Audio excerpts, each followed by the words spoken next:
Okay, tips natin po, napakaganda. Lalo na kung mahirap tayo, walang pera pang check-up sa doktor, di ba?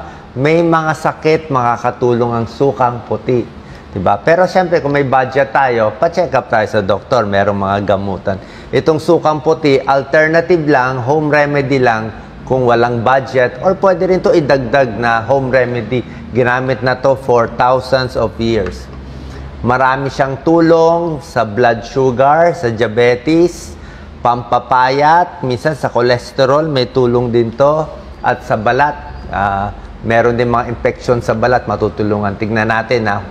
Pati yung paano gagamitin, explain ko ng malinaw. Number 1, diabetes. Okay?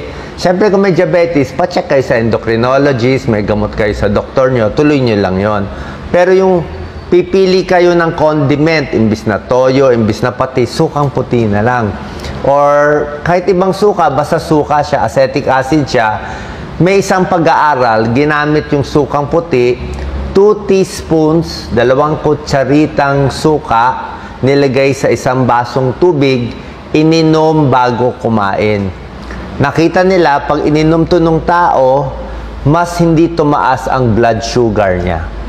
Sinabay nila sa kanin, sinabay sa tinapay, chinek yung blood sugar, pero nakainom ng sukang puti. Pero konti lang ha, 2 kutsarita lang in 1 glass. So, ang tingin nila, yung acetic acid ng vinegar, medyo pinigilan yung pagtunaw ng carbohydrates, kaya hindi masyado na-digest, kaya naidumi, kaya bumaba yung blood sugar. Ang point is, kung may salad kayo, di suka na lang. Kung may paksiw, di suka na lang. Hindi nakakataas ng blood sugar, actually baka makababa pa konti. Number 2, pwede rin pampapayat, mas nabubusog. May pag-aaral din, ginawa. Nakita nila, pag kumain ka ng tinapay, sinabay mo sa sukang puti or balsamic vinegar or white vinegar, mas busog ang tao. Mas busog. Kaya nga siguro, di ba, sa pag-Italian restaurant, bibigyan ka ng tinapay, may olive oil, may balsamic vinegar. Pag may suka, bagay pala yung tinapay sa suka. Pero ang warning ko lang, hindi purong suka, di ba? Usually, 2 teaspoons lang konti lang di ba? Kasi kung sobrang daming suka, hindi ko sinabi inumin yung suka, masama din kasi masyadong acidic, baka ma-damage yung bibig mo, yung lalamunan mo kung puro. So, hinahalo sa pagkain, mas maganda. Halo sa salad, halo sa gulay, di ba? Halo sa paksiw, yun ang pwede yan. So, marami siyang benefits. Ayan, no? Acetic acid. Sa cholesterol, actually, medyo may tulong din hindi pa tiyak yung pagpapababa sa cholesterol, pero pinag-aaralan na rin nila. Ito po, ang mga next benefits ng sukang puti, hindi na diabetes, hindi na pampapayat, yung pinapahid na to sa balat natin sa katawan. Isang home remedy na ginagamitan nito ay kung may infection sa tenga. Yung tinatawag na swimmer's ear. Nagsuswimming sa maduming lugar, nagkakaroon ng fungal infection sa labas ng tenga, parang flaky or balakubak, pero nasa loob. Bandang labas at sa loob, swimming sa dirty pools and beaches. Ganito yung preparation na pwede gawin na home remedy. Ganito. 1/2 ang white vinegar, 1/2 ang malinis na tubig. So, pag sa tenga, siguro, isang kutsara ng white vinegar, isang kutsara ng tubig, hinahalo, malinis, dinadropper, pinapatak sa tenga. Pag pinatak siya, pinapastay for 1 to 2 minutes bago pinapadrain. Yan ang pinaka-home remedy sa fungal infection sa tenga. Pero, nililinaw ko, pero kung may chance na butas yung eardrum mo o hindi ka makarinig, may problema, hindi ka pwede magpatak ng kahit anong bagay kung butas yung eardrum. Isa din, syempre, kung nagpapacheck up ka naman sa ENT, bibigyan ka ng antifungal, antibacterial ointment sa tenga, pwede rin naman yon. Mas mahal lang. Itong home remedy, ginagawa lang nung lumang panahon. And I think, may antifungal kasi talaga yung acetic acid ng suka. So, ang halo, diluted. Hindi purong suka, kalahati nito tubig, pinapatak. Malinaw? Number 4, fungal infection to. Ito talaga effective sa alipunga. Diba? Siyempre, alipunga, lagi naka-boots, lagi naka-shoes, laging basa, nangangamoy, nagpe-flaky. Alam nyo siguro, nagbabasa, diba? So, sa athlete's foot, paano preparation? Kuha kayo ng palanggana o basin. 1:1 din. Isang tasa ng sukang puti, isang tasa ng tubig. Halos para sa tayo. 1 cup, paghalo. Ibabad yung paa na may alipunga, 15 minutes. 2 times a day, 3 times a day, 15 minutes, nakababad, i-dry. Ang paa, pahanginan, wag muna magmedyas, wag magsapatos, pahanginan lagi. Okay? Isang added tip, pwede mo pa punasan ng alcohol. Diba? So, yung sukang puti, pang fungal infection, alcohol, kung may bacteria, pinapatay. Several days, baka 1 week. Pero kung magpapacheck up kayo sa doktor, meron namang antifungal cream na nabibili sa generic na butika, pwede rin ilagay. Nasa sa inyo. Number 5, vaginal yeast infection. Mga babae na may discharge sa puwerta. May whitish discharge sa puwerta dahil may fungal infection. Hindi po to sexually transmitted.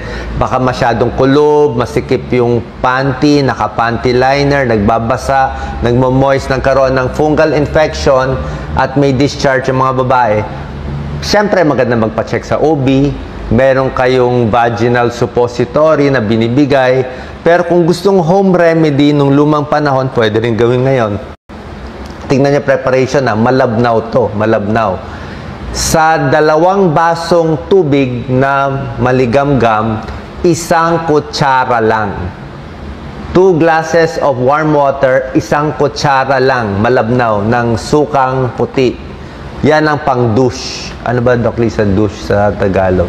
Pang-douche sa puwerta, kahit banda roon sa loob ng puwerta.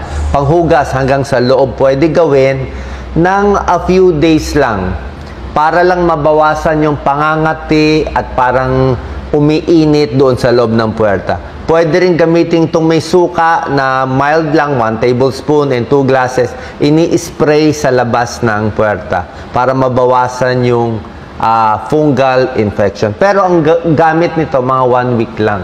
Hindi pwedeng pang matagalan kasi ang douching, yung paghugas sa loob ng puwerta ay hindi rin advisable pang matagalan. Baka daw magulo yung normal bacterial flora. Yung mga good bacteria baka magulo din eh. So, exception lang to dahil nga merong fungal infection sa loob ng puwerta. Number 6, warts. Ayan, warts. So, sa mga may infection ng warts, kulugo. Diba?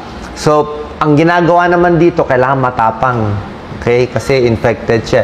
So, matapang siya. Yung cotton balls, sinosoak sa pure white vinegar. So, talagang wala nang tubig na halo to. Nilalagay dito cotton balls. Purong white vinegar. Pwede lagyan ng band-aid or tape at binababad buong gabi.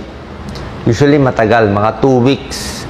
2 weeks binababad hanggang magbabago yung forma nito. Mamamaga siya. Siyempre, binasa mo. Magsuswell, magre-react, pwede mangitim, at pwede matanggal in 2 weeks. Okay? Pero siyempre, kung gusto nyo mas maganda, pa-check tayo sa dermatologist, papakotary natin. Bayad tayo na ilang libo. Pero kung maliit lang, gusto nyo home remedy subukan, ito yung ginagawa ng lumang panahon. Number 7 is dandruff. Okay, ang dami may dandruff, di ba? Pwede kayo mag-anti-dandruff shampoo. Okay, ang anti-dandruff shampoo. Pero kung gusto natin home remedy, sukak, dandruff kasi fungal infection yan, no? Malassezia furfur. Yan yung fungus. So, sukat naman ang katapat. 1 basong maligamgam na tubig, 1 basong suka. 1:1. Okay, pero magsha-shampoo muna, maligo, mag-shampoo. Pagkatapos, itong solution, pwede i-massage sa hair roots. Dito, ang daming balakubak ko. So, i-massage mo yung 1:1 na suka. Makakamoy suka ka nga. For 30 minutes, hayaan mong basa-basa. Tapos na i-rinse, syempre banlawan maigi, banlaw, 'di ba? Para hindi mangamoy suka. Magtataka si Mister o si Mrs. Gawin lang 2 times in a week. Tingnan nyo kung mababawasan yung dandruff. Ito yung ginagamit ng lumang panahon. Olden remedy, pwede rin subukan. O kung gusto nyo ng mas mahal, meron naman mga nabibiling iba. So nakita nyo, ang daming benefits ng suka sa dandruff. Actually, iba nga, pangmumog, sa warts, sa mga yan. Tsaka sabi ko nga, ako pinaka-paboritong sausawan ko suka, kalamansi at suka. Diba? Imbis na toyo, patis, ketchup, bagoong, na puro masasama, magmamanas tayo sa alat, suka na lang. Pero malabnaw lang para hindi sumakit ang tiyan. Sabayan mo na 1 basong, 2 basong tubig para well-hydrated ka pa. Okay, sana po nakatulong tong video. God bless po.